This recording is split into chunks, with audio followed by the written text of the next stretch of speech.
In last week's episode, we told you several instances when you should keep that credit card in your wallet. So this week's episode is pretty simple. We're going to tell you some times when you're free to use that credit card. Let's get started. Let's get some money. From New Money, New Problems, it's the New Money, New Problems podcast, a show for successful professionals searching for the tools they need to navigate financial opportunities and obstacles they've never seen. Negotiating compensation, purchasing your first investment property, helping your family with money, the highs and lows of entrepreneurship. New Money brings new problems that require new solutions. Join us as we work through them together. I'm Brenton Harrison, and this is the New Money, New Problems podcast. Hello, my name is Brenton Harrison of New Money, New Problems, and your host for the New Money, New Problems podcast. We are back following an episode that surprised me. I will tell you that you never know which episodes are going to pop and which episodes you thought were going to pop in terms of people's interest that end up being not that interesting to people other than myself.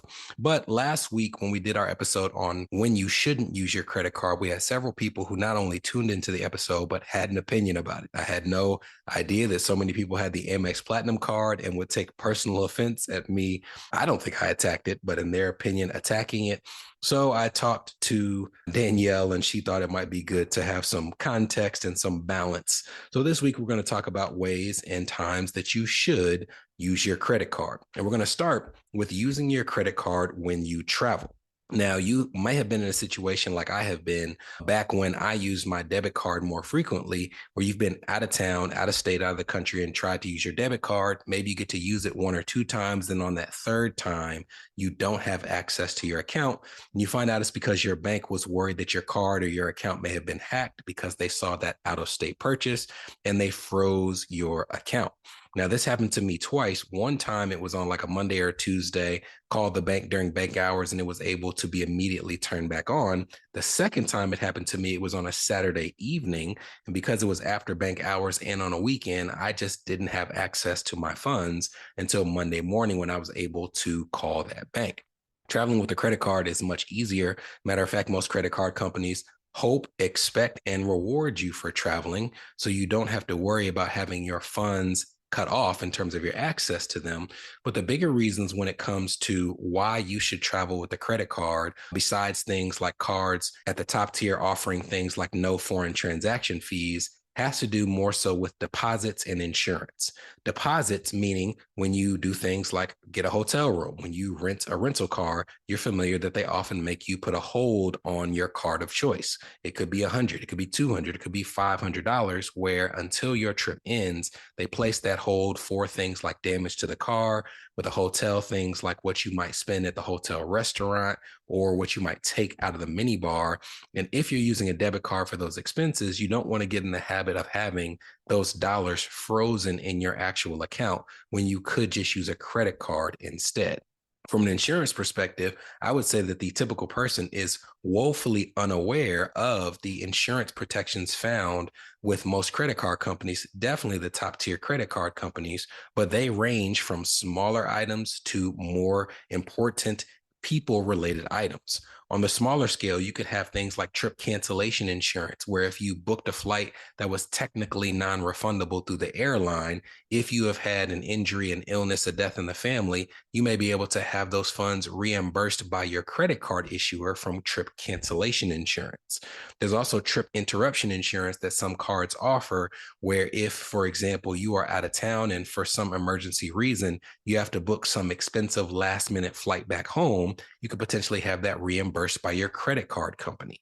If you're looking on screen, and we'll put these articles in the show notes, there's even things like travel delay insurance that reimburses you for things like a hotel stay, if you have a flight that's delayed or canceled, and even things like baggage insurance so that you're reimbursed if there's damage to your luggage or you have lost your luggage when you travel. Now, those are what I consider smaller items that are still valuable if they happen to you, but the larger people-related items are things that have to do with your person or liability from what you're doing in terms of your actions. For example, if you're looking on screen, you're looking at an article from NerdWallet saying rental car insurance, how your credit card has you covered. And you'll find in many cases that a credit card offers at minimum collision insurance for the damage that's done to that rental car, even though your auto insurance may offer a similar type of coverage. And many times, because your auto insurance offers similar type of coverage, auto insurance would be the primary, meaning they would step up to the plate first in the event of a need, but your credit card company would still be secondary coverage, meaning that if there's an instance where you go over the limits of what your actual auto insurance will offer, your credit card could be second in line to pick up some of those uncovered expenses on your behalf. However, there are some cards, and if you see this on screen, and we'll put this in the show notes, there are some cards that offer primary rental car coverage. Cards like the Built World Elite MasterCard credit card, the Chase Sapphire Preferred, Chase Sapphire Reserve, so on and so forth, where you can have protection that says this credit card company steps up first. And I also have auto insurance that puts you in a place where you can likely decline any additional insurance that may be sold to you from that rental car company when you go up to the counter and they try to milk you for as much as they can. You'll also find that many credit card companies offer medical insurance that acts as a supplement to your primary health insurance for things like ambulances if you're out of the country or out of town, if you have to be life flighted, if you have to be flown to a country where you have medical care, then the cost of those items may be picked up after your health insurance pays or declines coverage, instead by a credit card company who might offer themselves as a supplement. So for all of those reasons, when you are traveling, using a credit card most of the time is more dependable, secure, and offers more protections than using a debit card. The second reason is for fraud protection. Another thing, you'll find that I've made many of the mistakes that I now argue you should not make, but experience can be the best teacher. I have had the experience of using my debit card or an ACH for a vendor that I wasn't familiar with online, and subsequently finding out that I had been the victim of fraud and that vendor had hacked my account and used it for other purchases. But thankfully, if you use a credit card instead, the liability in those cases is minimized. When you have, trust me, your checking account hacked, number one, however much they get is what they get. There's no limit. If they find a way to get all the money out of your account while your bank goes through the investigation process and tries to recover those funds, you have lost that money. That bank doesn't come and say, oh, they took $2,000. While you're waiting, we'll give you $2,000. You're just without $2,000, hoping that it is eventually returned to you. The credit card company, however, you can see from this article, and I quote, "The Fair Credit Billing Act protects you against credit card fraud and limits your maximum liability to $50. Some card issuers expand that law by offering $0 fraud liability on unauthorized charges, which means you won't be held liable for any amount of fraudulent purchases," end quote. So if you're shopping online and you're at Amazon or Target or some vendor that's a large vendor, the odds of you being a victim of fraud are probably small. But if you're buying a shirt at some small clothier that you came across and happen to like their clothing, but you've never spent through there before, it may not even be the clothier. It may be the company that they use for card processing. You may be at a heightened risk of fraud. And in those cases, it would be better that you use a credit card for that vendor with which you're unfamiliar. And for in-person purchases, it's the same. If you're going to a place that you're very familiar with, you know the people there, not impossible to be a victim of fraud, but maybe a lower bar. But if I'm on a road trip, for example, and I'm buying some gas, it's highly likely that I'm going to pull out my credit card because it's going to be harder to convince my bank to investigate if Pete's Gas and Chow in East whatever county may have been the perpetrator of the fraud or the person who hacked my account. So unfamiliar vendors, online purchases, whenever you consider yourself at potentially heightened risk of fraud, use your credit card instead. Next is when you are paying for items that either offer you a multiple of points or you are redeeming points for something that gives you a multiplier in terms of credit. So now I'm going to go back to the card that you all were upset about, the Amex Platinum card, and I'm going to give you some examples of times when you should use that card. And all of this is based on the premise or the understanding that if you're taking advantage of these things, you are not struggling with credit card debt. If you're struggling with credit card debt, you need to go back and listen to the episode last week. This is, I'm doing well with my credit card debt. I'm paying it off in full, or I'm at least not paying any interest. Here's times when you can use that card.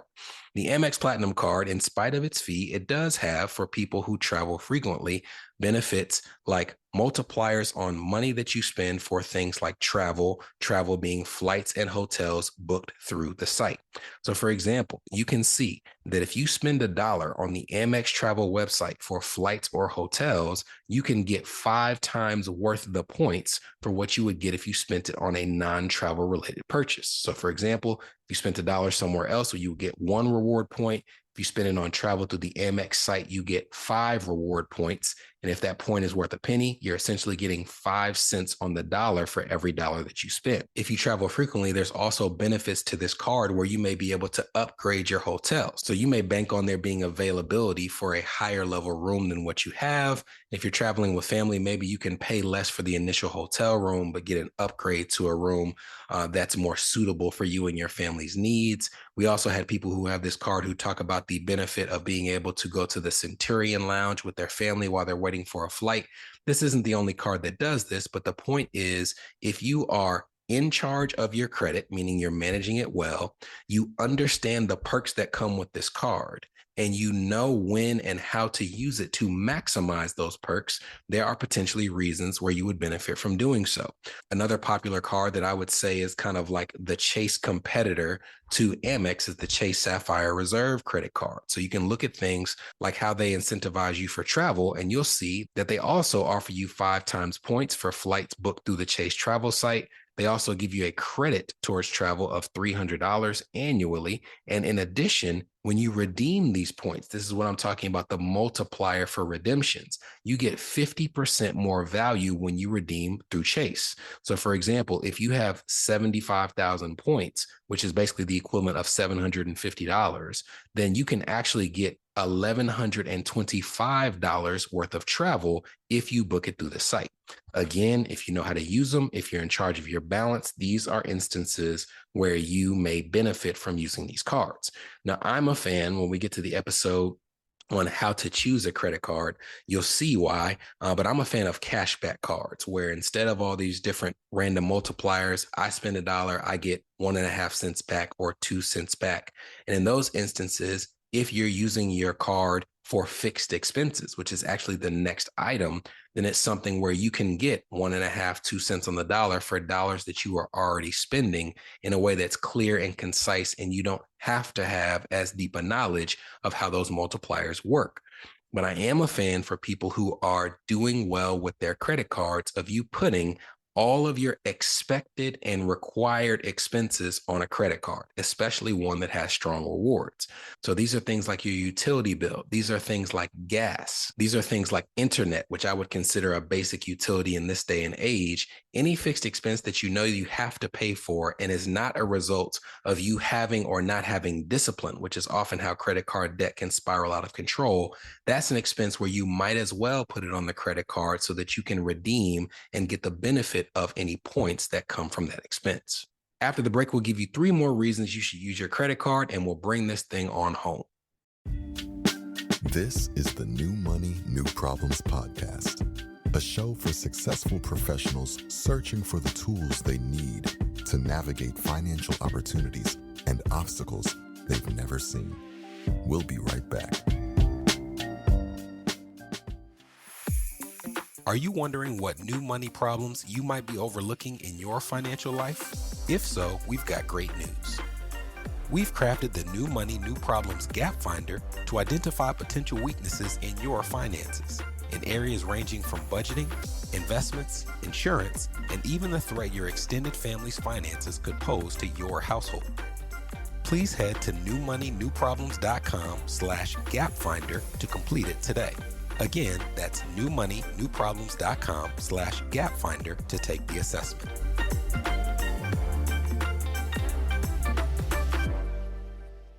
You're listening to the New Money, New Problems podcast. Subscribe now at newmoneynewproblems.com.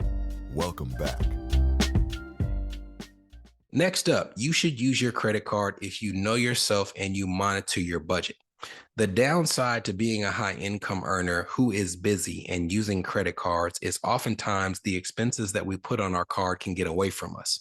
Most people are not natural budgeters. They don't sit down or they don't even innately have an idea of how much they're spending on a month to month basis. And when you're putting everything on a credit card, and not seeing those funds come out of your account throughout the month, you risk getting in the scenario that many of us get in, where we look at the end of the month and we're saying, oh my goodness, how did I charge $4,000, $5,000, $10,000 on that card and not even realize it?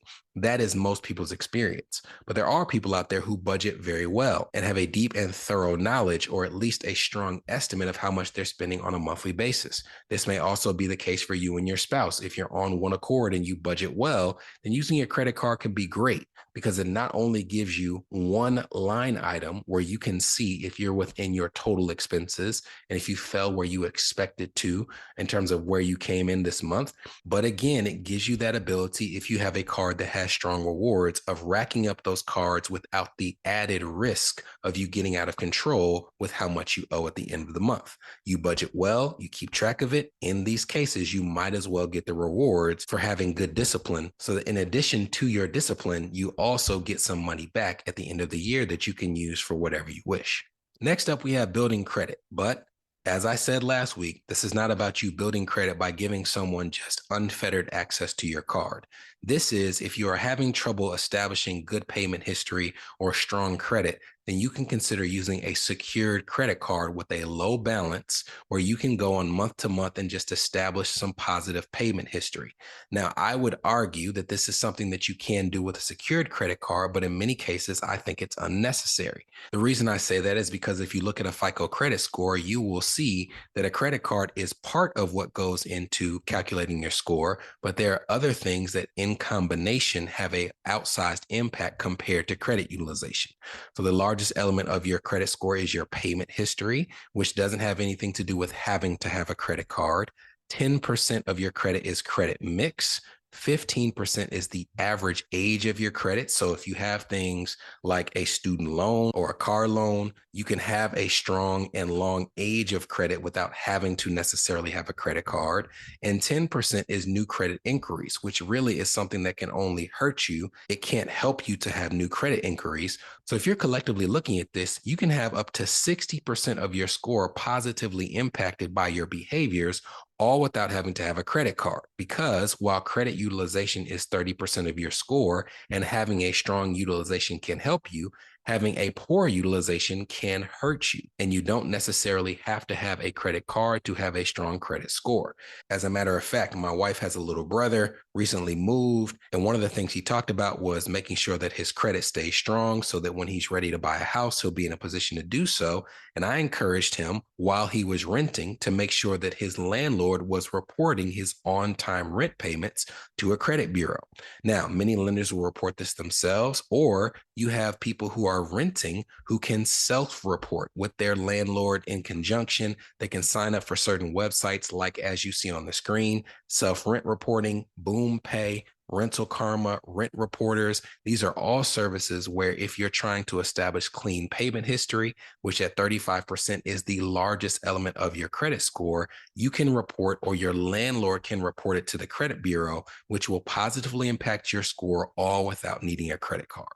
And then lastly, if you're trying to establish business credit, in some cases, it can be helpful for you to establish a business credit card to start to build your profile. I'll put an article in the show notes. We're not going to spend too much time on this because not everybody who listens is an entrepreneur. But one of the things that I often encourage entrepreneurs to do is, as soon as possible, separate the transactions and the purchasing for business items from personal items. See, when you start a business, it is very common for you to be using your personal credit cards, your personal cash flow to fund items in those businesses. But you want to make sure that as quickly as possible, you're moving towards that business being able to stand on its own apart from your personal finances, and be positioning yourself, even if you choose not to get business lending, but to be eligible for business lending should that need arise. And one of the ways that you make yourself eligible is by establishing business credit and a business profile. profile.